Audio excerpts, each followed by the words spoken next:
జాతీయ స్థాయిలో అంటే మీరు గర్వంగా ఫీల్ అవ్వాలి. ఇలా నిలబడండి.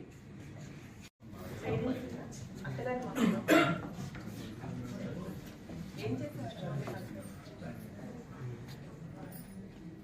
Relating to district courts, 10th edition basis of district courts jurisdiction, 9th edition senior civil judges courts కి సంబంధించి ప్లస్ PLC మెంబర్లకు, బ్యాంక్ అధికారులకు, కక్షిదారులకు మరియు ఇక్కడ విచ్చేసిన ప్రతి ఒక్కరికి కూడా నా హృదయపూర్వక నమస్కారం అండి.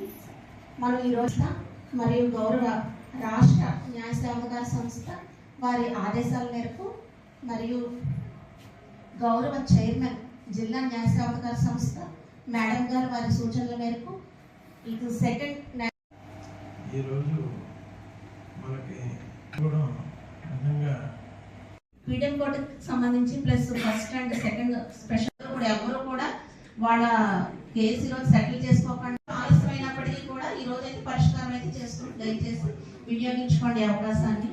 ఈ కార్యక్రమాన్ని విజయవంతం చేయడంలో సహకరిస్తున్న గౌరవ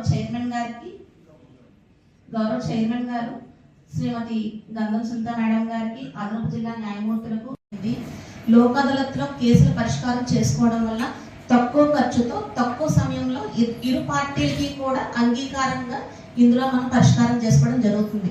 కోర్టులో కేసు వేసుకుంటే ఎవరి సాక్ష్యం అయితే బలంగా ప్రొడ్యూస్ చేయగలుగుతారో వాళ్ళు మాత్రమే గెలుస్తారు.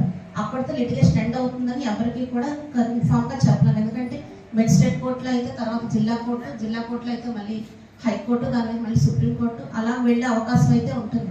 అదే మనం లోక్ అదాలత్లో కేసులు పరిష్కారం చేసుకోవడం వల్ల ఇద్దరు కూడా గెలిచినట్టే మనకి ఇద్దరు పార్టీలు కూడా గెలిచినట్టు అవుతుంది. ఎవరు కూడా తక్కువగా అనుకోవాల్సిన అవసరం అయితే లేదు. ఇరు పార్టీలు కూడా ఇద్దరికి కూడా అంగీకారమైన టర్మ్స్ అండ్ కండిషన్స్ తో ఇరు పార్టీలు కూడా చేసుకోవడం అవుతుంది. అప్పటితో లిటిగేషన్ ఎండ్ అవుతుందండి. ముఖ్యంగా మనకి టైం కలిసి వస్తుంది, డబ్బులు కలిసి వస్తాయి. ఎందుకంటే మెయిన్ కావాల్సింది ఎవరికైనా పీస్ కావాలి. ఎవరికైనా కూడా ఎవరికి ఎన్నున్నా కూడా మెయిన్ పీస్ అంటూ ఉండాలి. మన ఫ్యామిలీ ఫర్దర్ గా కూడా మనకి అంటే ఆ లిటిగేషన్ అక్కడితో ఎండ్ చేసుకుని మన పిల్లల తరాలకి ఆ లిటిగేషన్ అలా ఫర్దర్ గా ఇంకా అవ్వకుండా ప్రొసీడ్ అవ్వకుండా అక్కడితో మనం ఒక్క మెట్టు దిగినంత మాత్రాన ఎవ్వరు కూడా తక్కువైపోయినట్టు కాదు. మనం